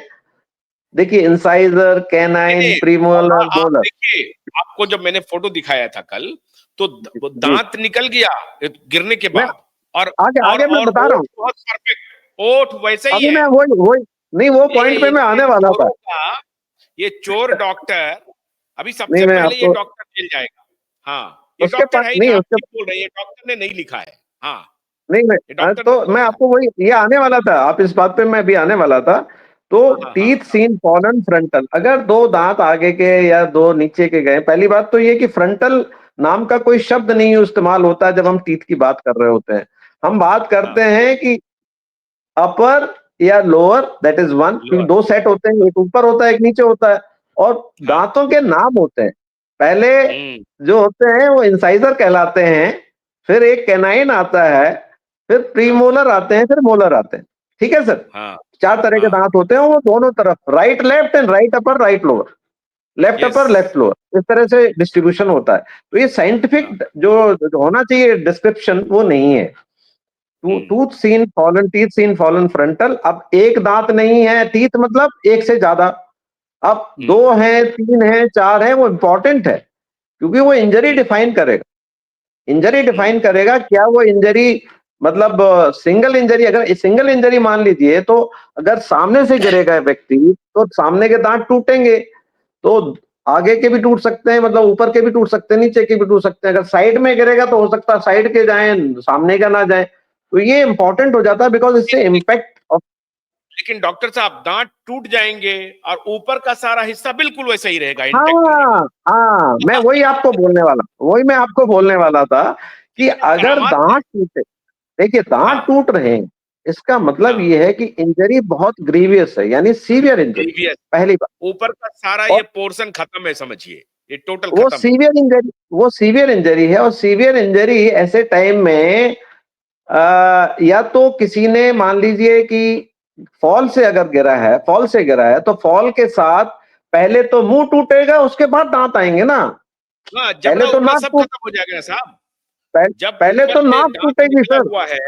हाँ, हाँ, पहले नाक टूटेगी, चिन टूटेगी, तभी तो दांत आएंगे बीच में, उसके बाद ही तो यस, आएंगे दांत। तो ये राइट, चीजें मिसिंग है इसमें। तो इसमें हाँ। ये चीज यहाँ पे राजदीप सिर्फ टीथ का सरदेसाई, दिखाया गया। Rajdeep Sardesai, Rajeev Masand, Rajdeep Sardesai, Rajeev Masand, I am taking your name, Rajdeep Sardesai and Rajeev Masand, I am taking both of your name on air, live, channel वाले, मोहर लगाने वाले। और वो एक क्राइम का बड़ा ही अपने आप को बोलता है, बड़ा इन्वेस्टिगेटिव क्राइम का क्राइम रिपोर्टर बोलता है। जरा सुनो, सुनो ध्यान से, सुनो, सुनो ध्यान से, और बिठाओ किस डॉक्टर को। और ये डॉक्टर कहां से हैं? ये डॉक्टर कहां से हैं? ये दुबई से नहीं आए हैं, कूपर हॉस्पिटल के नहीं है, ये all India institute of medical science के प्रोफेसर हैं, मेडिकल कॉलेज के प्रिंसिपल हैं। वो डॉक्टर बता रहे हैं। बोलिए डॉक्टर साहब, आगे बोलिए, बोलते अब जाइए ये डॉक्टर साहब। देखिए, ये जो दांत के मिड बारे डे, में ये जो चर्चा की। Mid day, mid day, mid day, तुम्हें नोटिस जाने वाला है, नोटिस जाने वाला है, ध्यान रखो। बोलिए। फिर आगे लिखते हैं कि blood seen from mouth and nose, यानी कि मुंह से और नाक से ब्लड निकल रहा था। तो ये दो ही चीजों में, एक तो लोकल इंजरी होती है, यानी कि आपको किसी ने घूसा मार दिया है सामने से, तो मुंह से और नाक से खून आ सकता है, that is one possibility. Second possibility is कि अगर आपको हेड इंजरी होती है तो नाक से खून आ सकता है। नाक से खून इसलिए आता है क्योंकि ब्लड जो है अंदर से जो है टूट करके आपकी जो स्कल है वो टूटता है, तो उसमें से जो ब्लड ऊज करेगा और नाक में से आ सकता है आपको, क्योंकि ब्लड का और नाक का जो इस जगह पे जो क्रिबरी फ्रॉम प्लेट होती है, वहां पे कनेक्शन होता है, वहां से आसानी से अगर इम्पैक्ट होता है तो टूट के निकल के बाहर आ सकता है। तो ये जो ब्लड आया है मुंह से और नाक से, ये लोकल इंजरी का भी हो सकता है और ऊपर से गिरने से भी, दोनों से संभव है। पर लोकल इंजरी मुंह का जहां तक ब्लड होता है वो अधिकतर जो है या तो लोकल इंजरी, यानी कि चाहे वो फॉल से हो या किसी ने हाथ से मारा हो, ये दोनों से संभव है। लेकिन बात ये हो जाती है कि अगर ये फॉल है, जैसा कि इसमें बताया जा रहा है, तो फॉल में कहीं और इंजरी ना होना और दो जगह से, नाक से और मुंह से खून आ जाना और मुंह एकदम इंटैक्ट रहना और लिप इंटैक्ट रहना, नोज इंटैक्ट रहना, ये संभावना नगण्य है। ये इसमें संभावना ये कि बिल्कुल इंटैक्ट रहे पूरा का पूरा और ये दोनों जगह से खून आए, ये बहुत ही मुश्किल वाला हालात है। ऐसा होना बहुत मुश्किल है। हम्म। और खासकर दांत टूटेगा तो इसका मतलब ये मुंह के बल गिरा है। मुंह के बल अगर गिरा है तो इसमें चोट बहुत जबरदस्त होगी फेस के ऊपर, अरे और अगर फेस में ऐसे कोई चोट ना। ऐसे गिरता है कोई डॉक्टर साहब, ऐसे अगर कोई गिरेगा तो हो सकता है कि दांत इंटैक्ट हो जाए, लेकिन इसने तो लिख दिया है कि दांत निकल गया है। तो दांत दांत निकला है तो निकल गया। सामने से गिरा है, गिरा है तो हाँ, सामने से गिरा एग्जैक्टली है, सर। सामने से गिरा तो है फिर तो पहले नाक ये टूटा, टूटेगा। फेस फेस का बहुत ही बुरी तरह से डिफॉर्मेशन होना चाहिए था, अगर हम ये मान के खरबूजा चलते हैं कि बन जाना दांत। चाहिए था। आप अगर कहें सिंपल शब्दों में तो खरबूजे के तरह, खरबूजे को अगर आप पटकें तो पूरी तरह हाँ, से वैसे हो चिथड़े जाए। उड़ जाते हैं। इनके चिथड़े उड़ जाने चाहिए थे 14 बिल्कुल, फ्लोर बिल्कुल, से गिरने के बाद, 12 फ्लोर से गिरने के बाद। बिल्कुल, बिल्कुल, बिल्कुल। हम्म। अभी आ जाइए, दूसरा है कि एक पॉइंट नंबर 15 है जिसमें लिखा गया है injury to external genitals, indications of purging. तो मतलब जैसे कि जब मरते हैं या कोई हैंगिंग या किसी कारण से आदमी जब मर जाता है तो उसके बाद एक्सक्रीटा, यानी कि पेशाब या लेटरिन का अपने आप इनवॉलंटरली निकल जाना, वो आ जाता है। और इंजरी वगैरह कोई अगर इसमें है, उसमें कोई इन्होंने नो इंजरी टू जेनाइटल्स लिखा गया है, नो पर्जिंग सीन, ये दोनों चीजें उसमें नहीं पाई गई। हम्म। अब आ जाइए, इंपॉर्टेंट जो है वो है, आ जाइए इंजरीज जो इन्होंने डिफाइन की है वो इंपॉर्टेंट है। Serial number 17। अच्छा, दूसरी चीज, इससे पहले सीरियल नंबर 16 पे जाएंगे तो हम उसमें पोजीशन ऑफ लिम्ब की बात करते हैं, यानी कि जो हाथ पैर और उनकी जो जो स्थिति है वो बात की जा रही है। तो उसमें स्ट्रेट लिखा गया, ऑब्वियसली बॉडी जो है वो रखी गई होगी 2-3 दिन से और वो चली गई राइगर मोर्टिस में, तो सीधी होनी ही है। ये तो बात समझ में आती है। लेकिन सरफेस वुंड्स एंड इंजरी, ये इंपॉर्टेंट है। यहाँ पे बहुत ही ध्यान देने वाली बात ये है कि जो वुंड्स डिस्क्राइब की गई हैं वो हम एक एक करके हम अभी उनको हम एग्जामिन करेंगे। सबसे पहले जो लिखा गया है, clear clean lacerated wound, CLW है, शॉर्ट फॉर्म में लिखा है। मैं ये समझ रहा हूं कि शायद इसका मतलब यही होगा, क्लीन लेसरेटेड वुंड, यानी कि क्लीन कटी हुई वुंड, ऐसी जिसमें कि कट होता है। समझ में आया? Clean cut, seen over chin, 1 by 1 centimetre, यानी 1 सेंटीमीटर लंबा, 1 सेंटीमीटर चौड़ा, 1 सेंटीमीटर गहरा, कुछ भी लिख रेडिश दिया, जो इरेगुलर आपके मन में एडिमेटस। है लिख दो, ये लिख दो, ये लिख तो दो। अब ये बताइए कि ये जो है किस तरह से, ये जो चिन के ऊपर है, ये जो इंजरी है, और ऊपर हमने देखा कि अपर टीथ ब्रोकन। हम्म। हमने अभी थोड़ी देर पहले ही हमने देखा था ना, उन्होंने बोला था हाँ, कब फ्रंटल broken है। Hmm. Frontal teeth seen fallen frontal. तो अगर ये है कि अगर हम ये गिरने से मान रहे हैं कि गिरने से ही इनके टीथ गिरे हैं, तो अगर गिरने से टीथ गिरेंगे तो ऑब्वियसली चिन जो है, सिर्फ इतनी छोटी सी चोट तो नहीं आएगी चिन में, यानी किसी हार्ड सरफेस पे गिरा है आदमी, हार्ड सरफेस पे गिरा है, तो चिन चिन जो है आपकी, जो इसमें सिर्फ लेसरेटेड वुंड दिख रही है, वो तो फट जानी चाहिए थी। उसका तो पूरा जो है इसकी जो चिन की जो बोन है वो बिल्कुल आपकी जो जॉ वाली बोन है वो टूट जानी चाहिए थी, अगर उस तरह से हम मानते हैं कि वो गिरने के कारण उसका दांत गिरा है। तो वो नहीं दिख रहा है, इसमें सिर्फ एक क्लीन लेसरेटेड वुंड दिखाई गई, जो कि मतलब इसके साथ जो टीथ के गिरने के साथ और उनके जो ऊपर से हाइट से गिरने के कारण मौत के साथ मैच उतना नहीं कर रहा है। अगला है grazed abrasion seen over upper part of chest and abdomen, ये इंपॉर्टेंट है। ग्रेज्ड अब्रेजन, अब्रेजन का मतलब होता है खरोंच, यानी कि जब कोई चीज आपके ऊपर से किसी तरह से कोई मटेरियल, हार्ड मटेरियल अगर आपके स्किन के कांटेक्ट में आएगा तो स्किन का ऊपर का सरफेस टूटता है क्योंकि उसके फ्रिक्शन के कारण। उसको हम अब्रेजन इंजरी बोलते हैं। आप जानते हैं अब्रेजन जैसे वो हम रेगमाल का वो होता है ना, एक आता है वो जो कागज आता है, घसीटा समझ है चले ना? जाना, हाँ हाँ, हाँ। तो वो अब्रेजन इंजरी कहलाती है। Seen over upper part of chest and abdomen. अब ये बताइए कि अगर चेस्ट और एब्डोमेन के ऊपर अब्रेशन हैं तो वो गिरने के कारण अब्रेशन तो नहीं आएंगे। क्यों गिरने के कारण अब्रेशन नहीं आते, उसके कारण कंट्यूजन आता है। कंट्यूजन अलग इंजरी है। कंट्यूजन का मतलब है प्रेशर इंजरी। प्रेशर इंजरी होगा तो ब्लड जो है अंदर फट जाता है और अंदर बोन्स टूट जाते हैं, इसे कंट्यूजन बोलते हैं, और उसके ऊपर पूरे हेमेटोमा बन जाते हैं। ये अब्रेशन कैसे है?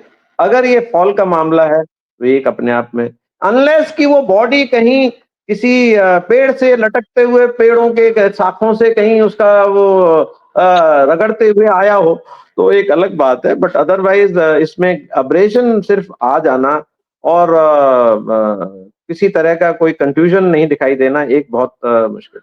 फिर दूसरी जगह लिख रहे हैं अब्रेडेड कंट्रूजन। पहले तो ऐसा कोई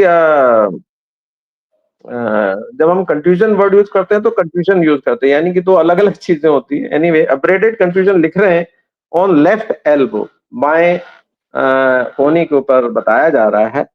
तो इतनी हाइट से गिरने के बाद सिर्फ इतना ही कंफ्यूजन एक लेफ्ट एल्बो पे होगा और कहीं नहीं और होगा, ये भी एक अपने आप में समझने वाली बात है।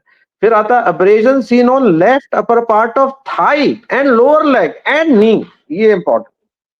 ये बताइए कि किसी भी हालात में गिरेंगे तो थाई जो है वो प्रोटेक्टेड एरिया होता है सर, और उसमें आप जानेंगे कि अब्रेजन होना लोअर लेग और इसमें ये एक किस तरह से हो सकता है। हाइट से मैंने जैसे आपको बताया कि अब्रेशन और कंफ्यूजन का बेसिक अंतर आपको पता होना चाहिए, यानी कि ये कहीं ना कहीं किसी और मैकेनिज्म ऑफ डेथ की तरफ इशारा करता है, या उससे प्री मॉर्टम जो भी कुछ वो समस्याएं हुई हो वो मैं नहीं कह सकता अभी, क्योंकि हम लोगों के पास पूरे तथ्य नहीं है।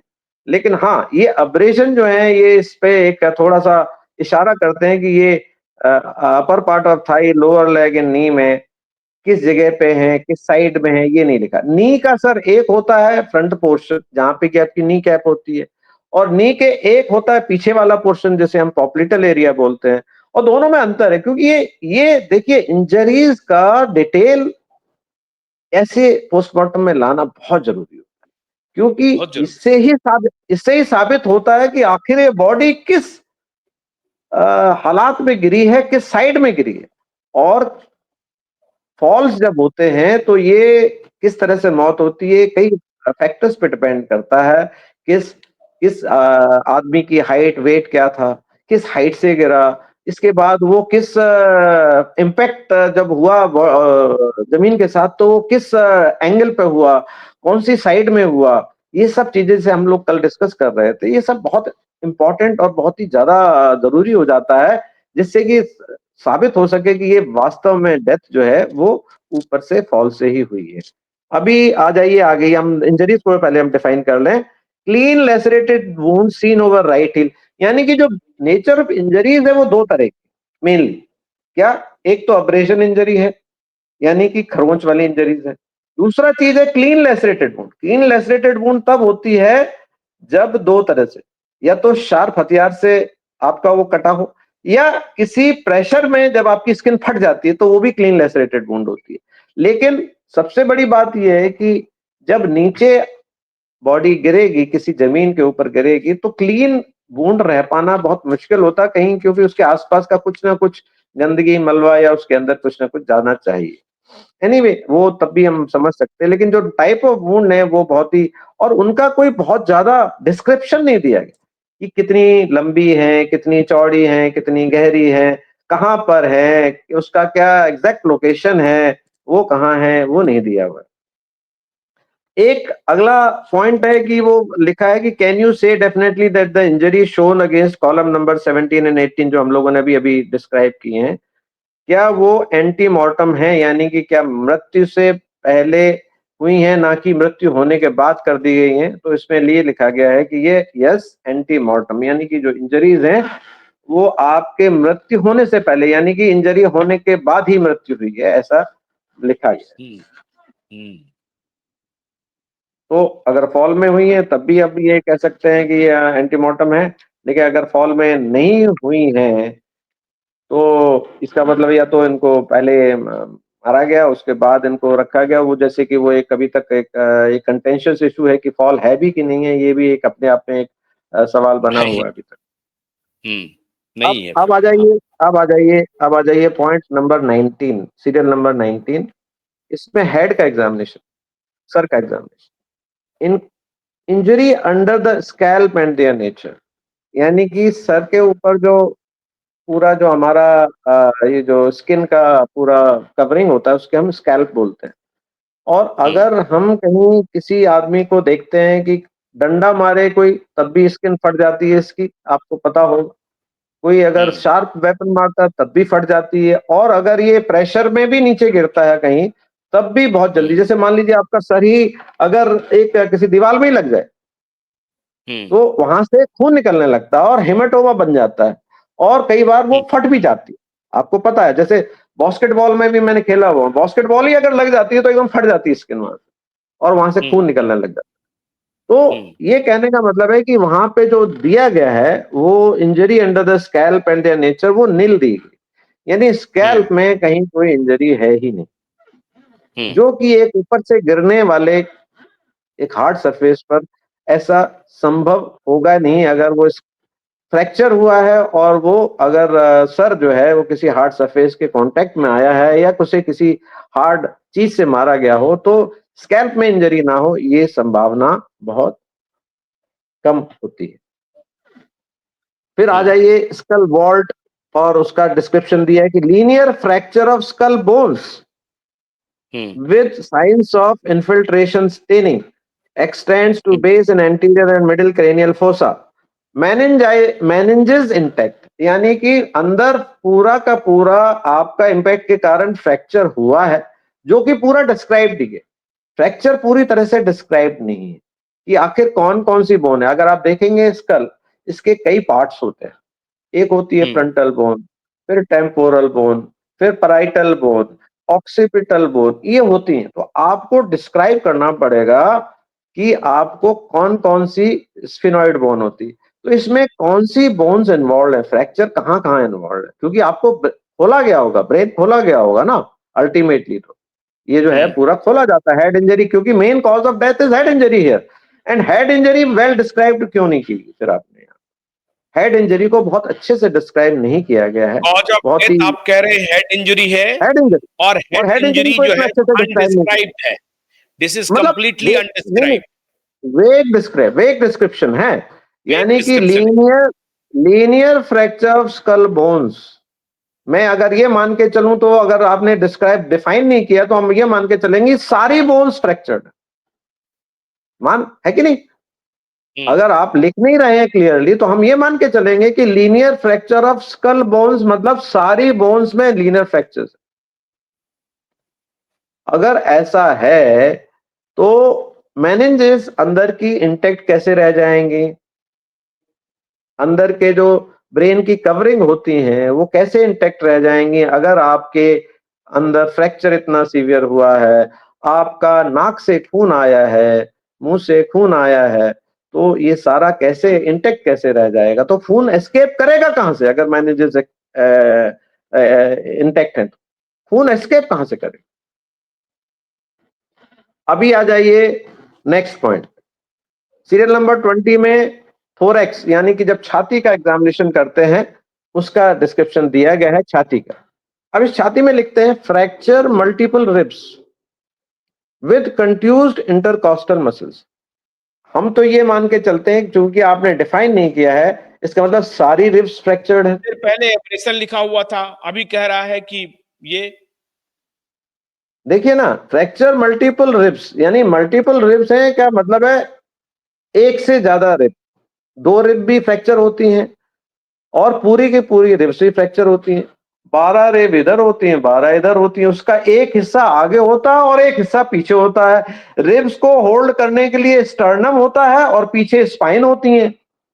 अब वो जो, अगर आपका स्टर्नम फ्रैक्चर नहीं है और रिब फ्रैक्चर्ड है और आगे गिरा है व्यक्ति, तो ये समझ में नहीं आता।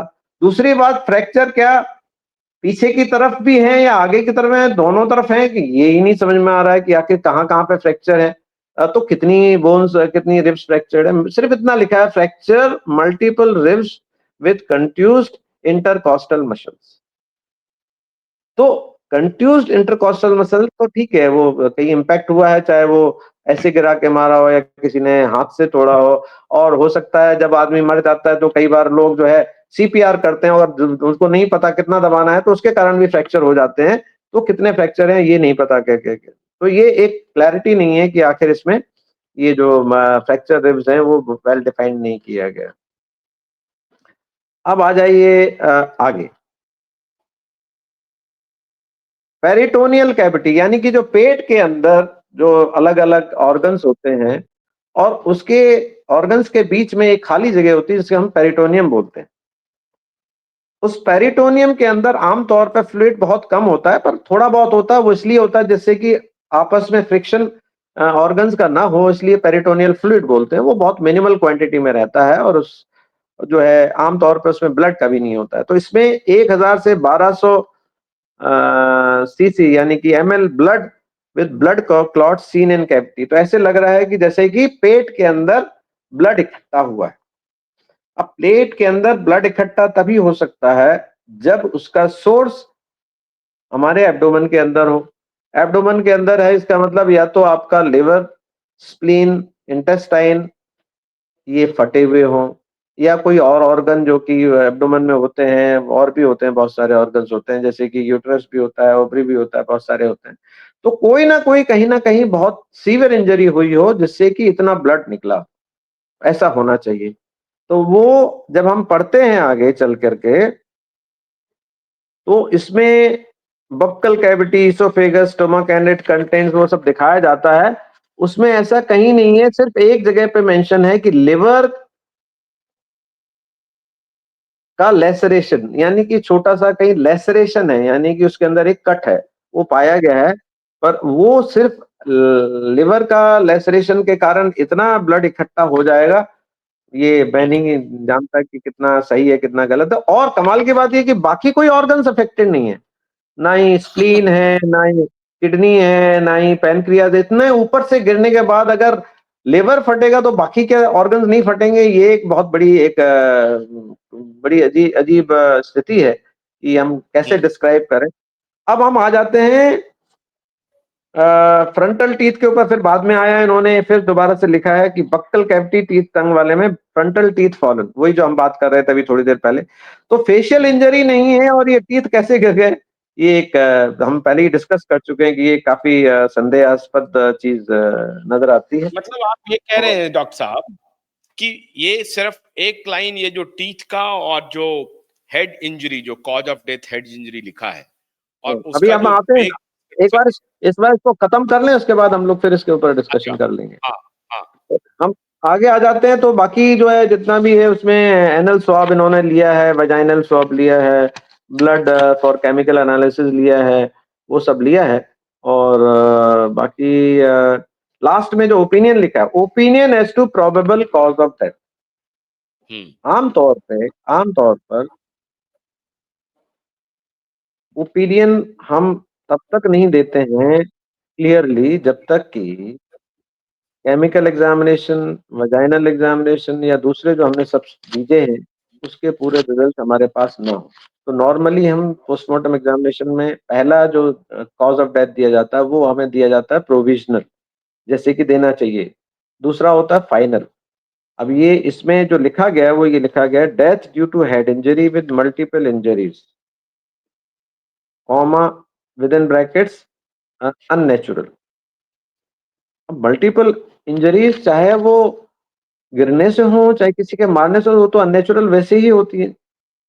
तो इसमें कुछ अलग से मेंशन करने की आवश्यकता नहीं है। Death due to head injury जो है, वो देखने वाली है कि अगर हेड इंजरी सिर्फ डेथ का कारण है, और जो फाइंडिंग्स हैं जो हेड के, वो इसके साथ इतने हाइट से वो जस्टिफाई नहीं हो रहे हैं कि इतनी कम इंजरी जो है इतने ऊपर से गिरने से। हम मान लेते हैं कि मान लीजिए इम्पैक्ट हेड पे ना गया हो, पहले बॉडी पे चला गया, तो बॉडी में इंजरीज होने चाहिए थे, बॉडी पे इंजरीज होनी चाहिए थी। कहीं पे भी किसी लॉन्ग बोन का कोई फ्रैक्चर नहीं है, एक भी लॉन्ग बोन का फ्रैक्चर नहीं है। हाथ, पैर, कंधा, दोनों आपके लेग्स, फीमर, टिबिया, फिबुला कुछ भी नहीं है, एक भी फ्रैक्चर नहीं है। तो पोस्टमार्टम ये रिपोर्ट में कहीं भी नहीं दिखा रहा है कि लेग फ्रैक्चर है या हैंड फ्रैक्चर, ना ये सब ना कहीं नहीं है। ना ना नहीं नहीं, कहीं पे भी मेंशन नहीं, कहीं पे भी मेंशन नहीं है। तो अभी मैं आपको एक स्टडी के बारे में बताता हूँ। मैंने देखा हाँ, कि आखिर मैं आपको एक इसमें हमने एक ऑटोप्सी स्टडी यानी कि पोस्टमार्टम स्टडी की गई है कहीं एक international journal of forensic medicine में। वो उन्होंने क्या किया कि 140 ऐसे केसेस जो कि पोस्टमार्टम किया गया, 104 सॉरी 104 डेथ जो फॉल के कारण हुआ था, यानी कि जो ऊपर से हाइट से गिरने के कारण जो डेथ हुई थी, उनका हम्म, एग्जामिनेशन किया। उसमें क्या फाइंडिंग मिली, तो इससे हमें हम्म, अंदाजा लग जाएगा कि हम एक फॉल फ्रॉम हाइट में क्या एक्सपेक्ट करेंगे। हम्म। तो पहली बात तो ये है बहुत कि इंपॉर्टेंट बात बता रहे हैं आप। दर्शकों से मैं बहुत अनुरोध इम्पोर्टेंट, बहुत करूंगा कि ये पोर्शन जरूर ध्यान से देखिए आप। ध्यान से ये देखिए, जो ध्यान है से ये आर्टिकल जो है वो इसमें ये 2019 का आर्टिकल है और international journal of forensic medicine में है, डॉक्टर नेमिन द्वारा। वो कहते हैं कि जब हम साइट ऑफ इंजरी की बात करेंगे कि साइट ऑफ इंजरी फॉल में जब होती है, तो वो जो है आपकी सबसे कॉमन एरिया जो इंजरी का होता है फॉल के बाद, वो हेड इंजरी होता है। यानी कि चाहे वो डायरेक्टली हेड पे गिरे या ना गिरे, हेड जब टकराएगा नीचे फॉल पे तो वो बहुत सीवियर, क्योंकि हेड आपको मैंने बोला कि वो एक बहुत ही इंपॉर्टेंट ऑर्गन है, इसीलिए इसके ऊपर इतना बहुत ही स्ट्रांग सी बोन होती है जिसे स्कल बोलते हैं। लेकिन अगर वो हाइट से गिरेगा तो वो टूट जाती है, जबकि छोटे मोटे इम्पैक्ट से नहीं टूटती है, इसीलिए उसे फॉल में इंजरी हो जाती है। तो हेड जो है वो काफी सबसे कॉमनली इन्वॉल्व पार्ट होता है जब फॉल से हाइट होता है, जब आप मौत मौत होती है। तो नंबर पे जो एरिया आता है जो सबसे ज्यादा इन्वॉल्व होता है, वो है पेल्विस। अगर मान लीजिए पेल्विस इसलिए है कि मान लीजिए सर पे नहीं गिरा सीधा, वो पहले बॉडी के बल गिरा, या मान लीजिए ये अपनी कमर के बल गिरा, है ना, होता है ना कई बार ऐसे, जब धक्का हम्म, लगा आप गिरे कमर के बल गिरे तो कमर में फिर पेल्विस जाएगा आपका। तो अगर सर बचा तो पेल्विस जाएगा, पेल्विस बचा तो सर जाएगा। तो ये दोनों ऑर्गन सबसे पहले इफेक्ट होता है, क्योंकि नेचुरल मैकेनिज्म होता है जब बंदा गिरता है कि वो एक पोजीशन में जाएगा अपने आप को सेव करने के लिए। सेव हम्म। करने की पोजीशन में नेचुरल जो बॉडी का जो नेचुरल रिफ्लेक्स होगा पेल्विस उसमें पे जोर या तो पड़ेगा। यस। हाँ, तो या तो वो कमर के बल गिरेगा या फिर सर के बल गिरेगा, जैसे भी जितना भी टाइम रहा हो। तो पेल्विस का भी सेकंड नंबर पे पेल्विस इन्वॉल्व होता है, यहाँ पे पेल्विस की कोई इंजरी नहीं। हम्म, तीसरी तीसरी जो है वो है थोरेक्स, यानी कि आपका चेस्ट का जो इंजरीज होते हैं वो नंबर 2 होता है, नंबर 3 पे होता है। और आखिर हम्म, में पैर होता है। पैर में ऑब्वियसली ज्यादा इंजरी का मतलब कि बोन्स जो इंजरीज होती है वो भी होती हैं, बट ये जो मैंने आपको बताया कि कमर का या पेल्विस का इंजरी होना चाहिए, लॉन्ग बोन का इंजरी होना चाहिए, जो कि नहीं दिखाई दिया। हम्म, ये स्टडी में यही मैं पॉइंट लाना वाला था कि आपका जो है पैटर्न ऑफ इंजरीज वो फॉल के उससे कहीं बहुत ज्यादा जो मैच नहीं करता कि जो हाइट से गिरा है और जो टाइप ऑफ इंजरीज हैं। टाइप ऑफ इंजरीज बहुत इंपॉर्टेंट है यहाँ पे। अब्रेशन, ज्यादातर अब्रेशन इंजरीज हैं, जो कि अब्रेशन इंजरीज फॉल में नहीं होती, कंट्यूजन इंजरीज होती हैं, क्योंकि कंट्यूजन प्रेशर के कारण होता है। और जैसे हम्म, मैंने आपको बताया था, इतनी हाइट से गिरने के बाद वो जिस जिस एंगल पे भी गिरेगा, हम्म, बॉडी के अंदर के बोन्स का कचूमर बन जाए।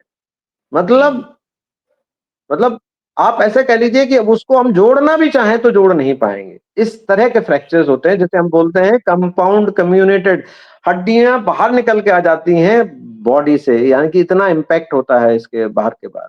अब तो ये डॉक्टर कुछ साहब इसमें जी। ने अब आपके एक्सप्लेनेशन से ये स्पष्ट हो गया है कि ये जो पोस्टमार्टम रिपोर्ट है ये टोटल फर्जी है, और जो फोटोग्राफ हम लोगों ने पहले दिखा दिए हैं ऑलरेडी दिशा के, सबने देख लिए हैं।